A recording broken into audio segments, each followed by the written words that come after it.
Welcome to The Point. I have a series of 4 very interesting subjects to discuss with Derek Walker, pastor of Oxford Bible Church. And today we're going to be talking about the imminent invasion of Israel. So let me introduce you straight away to Pastor Derek Walker. Derek, welcome to the show. Thank you, Richard. It's good to be here.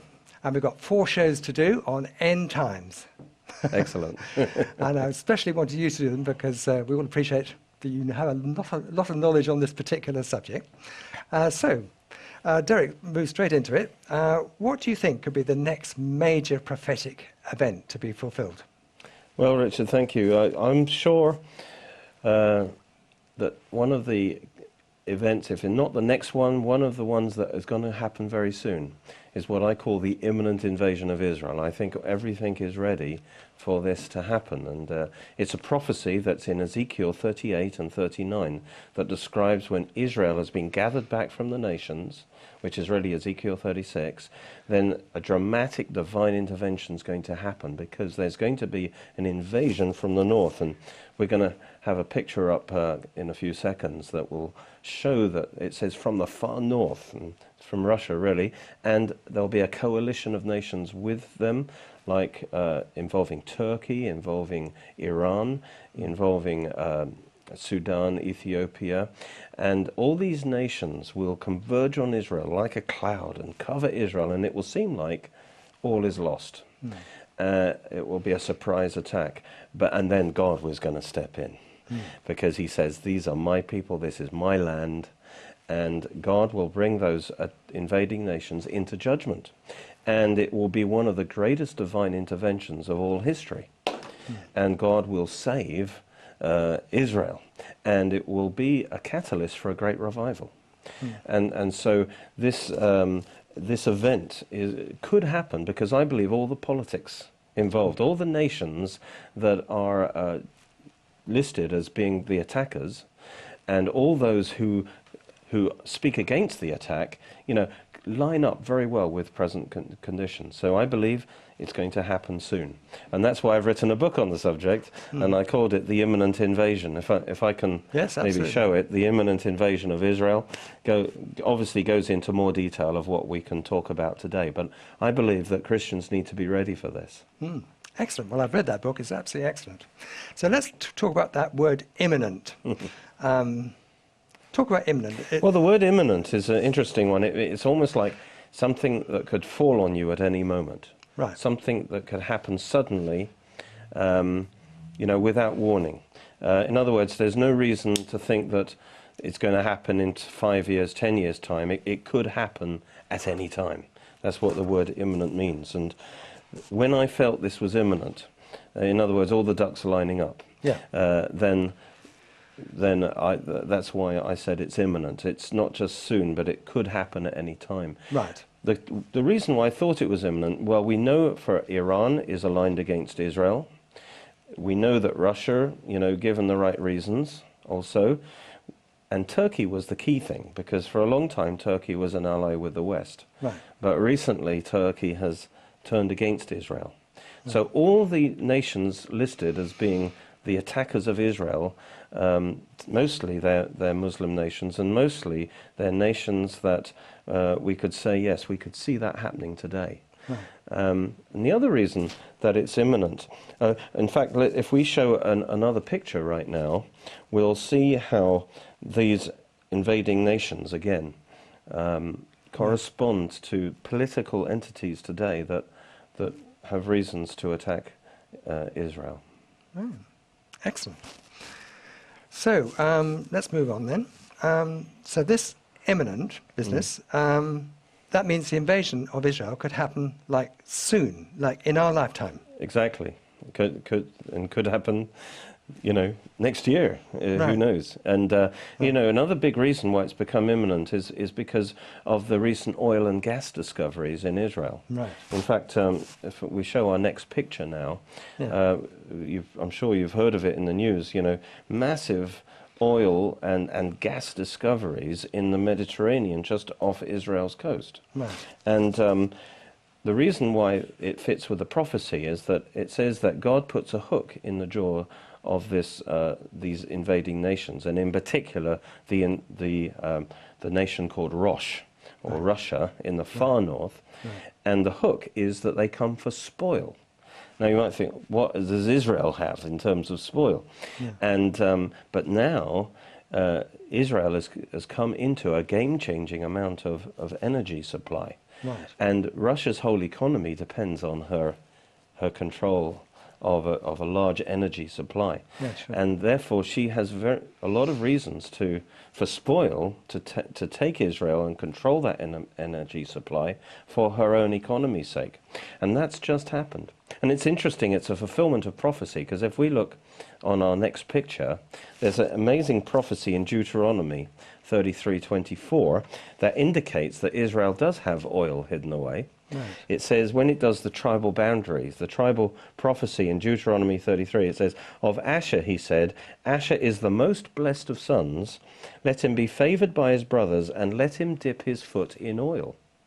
And actually, in the 70s, I think, they looked for oil in Asher. Now, if you look in the picture, the tribe of Asher there in yellow is shaped like a foot. And its toe is sticking into the Mediterranean. It's kind of around Mount Carmel area. And so it doesn't say that there's oil on the land of Asher, but he dips his foot in oil.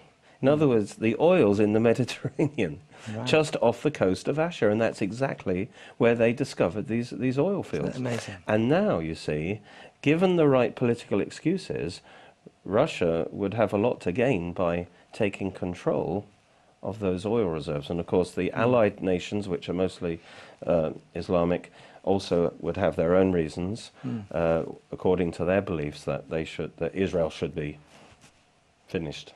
Good. So if you've just joined us, we're talking about an imminent invasion of Israel.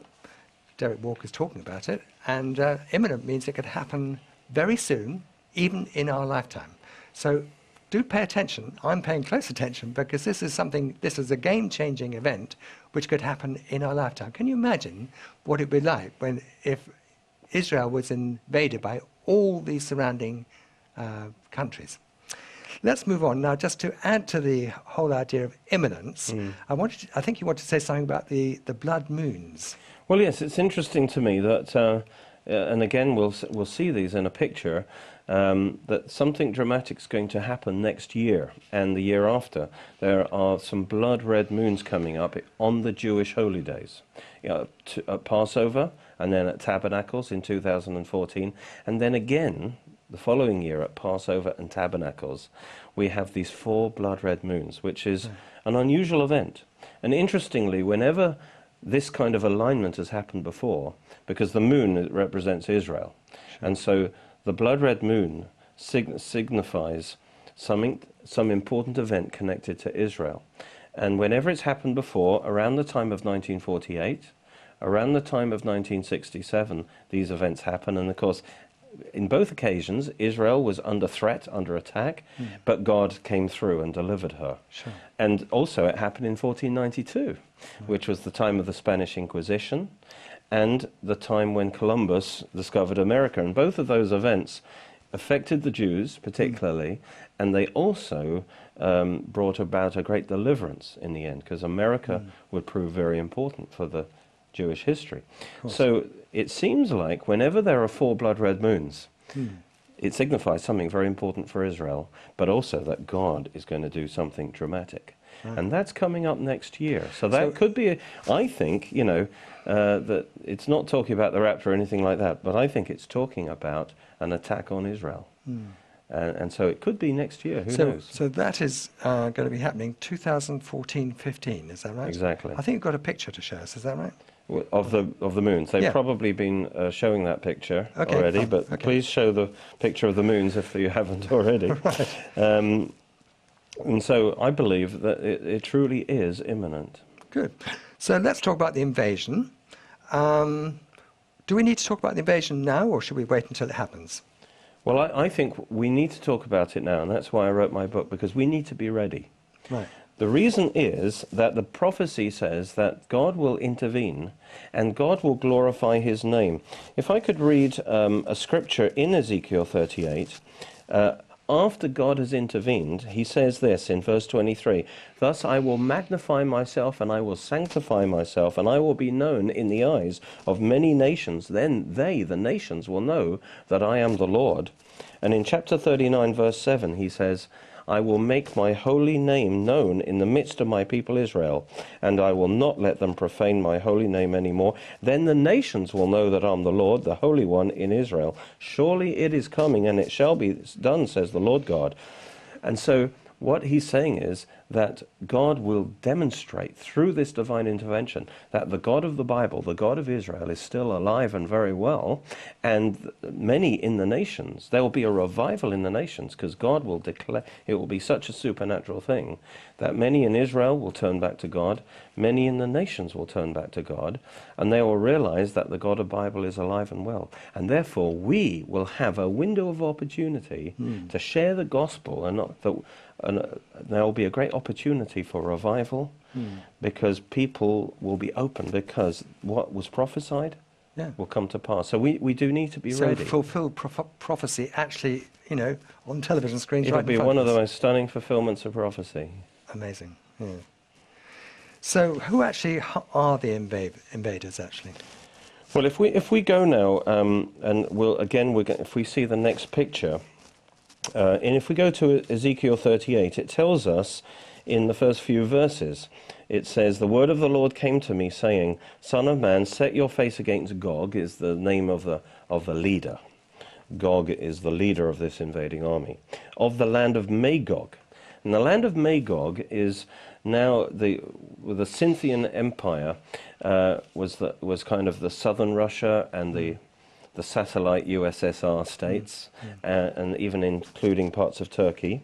Then it says the Prince of Russia, Meshesh and Tubal, and again it could Russia, Turkey area, and prophesy against him, and says, "Behold, I'm against you, O Gog, the Prince of Rosh, Meshesh and Tubal.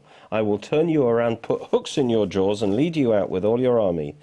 It says, verse 5, Persia, that's Iran, Ethiopia, which could also be Sudan, Libya, are with them, all with shield and helmet. Gomer, it talks about Togarmah, that's areas of Turkey. From the far north, it says, that proves it, we're talking about Russia, the far north of Israel is Russia, and it says many people with you. So there's this invading force, and the key ones are Russia and its satellite state, the former Soviet Union states, Iran, of course, and Turkey is heavily emphasized, and others too. So those will be the primary invaders. Right. If we could show the second picture as well, gives you another viewpoint of these invaders. It's a complicated study to deduce all of these, but all the information's in the book. Correct me if I'm wrong, but I think I am right, is that Moscow is actually due north of Jerusalem. Exactly due north. Exactly due north, isn't it? Yes. I mean, you look on the map and it's just right due north, isn't it? Right due north. So there we are. So, Derek, where actually do these countries invade? Well, it's, again, if we're in the prophecy in Ezekiel 38, verse 7 to 9 tells us. He says, God is speaking to Gog, and he says, in the last days, verse 8, "You will come into the land of those brought back from the sword and gathered from many people on the mountains of Israel, which had long been desolate, that were brought out of the nations, and now all of them dwell securely." So in other words, it's Israel, the land of Israel, but it's Israel having been regathered from the nations. So it's after 1948. They've been scattered to the nations, they've been regathered again, and in that time frame, this army now attacks. Excellent. So that fits the present situation. And it says, "You'll come like a storm, and you'll cover the land like a cloud. It will seem like all is lost for Israel." And moving on, so we got that part of it, where they invade, but so why do they invade? And we mentioned this already, and then what it says in the next verse, it says, "It will come to pass that thoughts will arise in your mind," speaking of the invader, "and you'll make an evil plan. I'll go up against the land of unwalled villages to a peaceful people," because Israel does not want war, it wants peace, "who dwell safely or securely, which we know is true. You know, the Israeli have one of the best militaries in the world. And it says, to take plunder and to take booty, verse 12. To stretch your hand against the waste places that are again inhabited, against a people gathered from the nations who have acquired livestock and goods, who dwell in the midst of the land, in the midst of the earth. So they've come for spoil, they've come for wealth. Now they will pretend that they're coming probably as liberators, you know, as a coalition force to liberate maybe the Palestinian people or whatever, but their real reason is for spoil. And then the objections come from Sheba, Dedan, and the merchants of Tarshish in verse 13. Now Sheba and Dedan is Saudi Arabia, who are presently allied with the West. Yes. Tarshish is the Western powers. Right. Spain, Britain, America, could be Tarshish was the Western powers. So here again, the political alignment is that the West will object, and they will say, "Have you come to take plunder? Have you gathered your army to take booty, to take silver and gold, livestock and goods, to take great plunder?" In other words, the objection comes: your real reason is not noble. You've come to take control of the wealth, the oil and the gas. But that's all they do is object. Right, so now comes the exciting part. What's going to happen, Derek, when they actually invade? Well, it will seem like Israel's overwhelmed. But God is going to step in. And in fact, if you look in verse 14, God says, on that day when my people, notice he still calls them my people, Israel. God's going to fight for Israel. Will you not know it? He says, then you will come from your place out of the far north, you and many peoples with you. It says, you'll come against my people Israel like a cloud. I will bring you against my land. God says it's my land you're attacking. And then it says, God will get angry. Verse 18, my fury will show in my face. And he talks about the fire of his wrath. And then there will be a great earthquake in the land of Israel. And it says it will be a massive earthquake. And all the mountains, you know, everything will fall to the ground in this earthquake. And God is essentially going to totally devastate this attacking army. And it says there will be a sword against Gog throughout my mountains. Every man's sword will be against his brother, so they'll start fighting and killing each other in the panic. Then he talks about pestilence. There'll be diseases will break out in that army. There'll be bloodshed. I'll rain down on him flooding rain, hailstones, fire and brimstone. So God's going to open up all his arsenal, essentially. And this massive earthquake and everything else that happens with it is going to devastate this invading army. And it will be so obvious that it's God who saves Israel. So this is going to be some totally supernatural deliverance of Israel. Absolutely. And of course that's going to open up a wonderful opportunity for us to actually talk about fulfilled prophecy and preach the gospel. Exactly. And so we need to know Ezekiel 38 and 39 so that we are ready to witness, because when it hits the news, you know, this will be the greatest opportunity we have to say, look, the Bible predicted this all the time. Sure. It will be a great chance for a revival. So Praise can I God. just ask you, Derek, we're all aware of Antichrist lurking, waiting to come to the centre of the world stage. Is this possibly part of that? It could well be, because that's a good point, actually, because when this judgment hits, it's going to shift the whole power balance. This could be a judgment that brings down many nations and many powers. It may bring down a certain form of Islam. It will humble certain nations, and this could create, as it were, a power vacuum for the Antichrist to arise. Sure. So I think, yes, as you said, it will be a game changer. It will be a game The changer. political situation will shift, and it may well be the thing into the final arising of Antichrist. Antichrist. That's right. So I'm sure you're very interested in what Derek's got to say. I'm very interested myself. If you've got any questions, do, this is actually a pre-recorded show, but do send emails to info@revelationtv.com, and I will forward them to Derek, and he'll answer them, I'm sure, for you. He has written a book about this, and he'll tell you about that later. Now, I'm very aware, of course, of the different times of the tribulation, pre-trib, mid-trib, and post-trib, and all the rest of it, and Armageddon. Where do you think this fits in with the pre-trib, post-trib, mid-trib Exactly, yes, situation? because people come up with, it's going to happen at the end of the tribulation. Different possibilities are it's happened already in history, but that's clearly not true. No. It clearly hasn't. Some relate Gog and Magog, and they connect it to the Gog and Magog in Revelation 20, that it will happen after the 1,000 years. Right. But although there's that matching of the names, everything else doesn't match. Right. The thing that I always turn to is the fact that there's going to be a 7-year clear-up operation. Right. After this, God intervenes, there's going to be a 7-year clear-up operation, and that's in Ezekiel 39. And it says in 39 verse 9, "Then those who dwell in the cities of Israel will go out and set on fire and burn the weapons, all the weapons and so on, and they'll make fires with them for 7 years." Right. So part of the cleaning up operation afterwards will be a 7-year period. Now, it can't be at the end of the 1,000 years, because we're immediately into the eternal state. There isn't 7 years to burn weapons. That would be silly. Neither could it be the Battle of Armageddon. Because if it was the Battle of Armageddon, what are they doing burning weapons for 7 years into the 1,000 years of Christ? Yes, correct. Neither could it be in the middle of the tribulation, because again, there's only 3.5 years. left, yeah. No, there isn't 7 years. Sure. And when the Lord returns, he'll renew the whole earth anyway. So it's either going to be right at the start of the tribulation, which just about gives you 7 years for this, but more likely it's going to be a few years before the tribulation. Yes. Because I don't see, because in the second half of the tribulation, it's so terrible, the Great Tribulation, sure. and Israel, many of Israel will have fled the land anyway. They're not going to be doing this clearing up operation.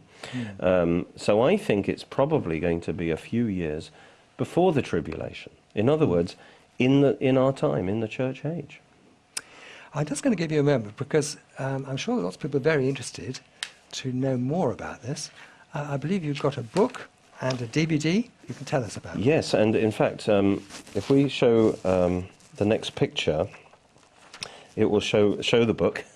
Right. And I've also done a 1-hour documentary DVD on this that's available if people contact the church, 01865 515086. So there's the book, and of course also the DVD. Sure. If you want to study it in more detail, because I do believe we need to be ready for this. Well, so do I. I mean, I've read the book and seen the DVD. I think they're both excellent. They're different. They're slightly different. I don't know which I prefer, but I really like both of them.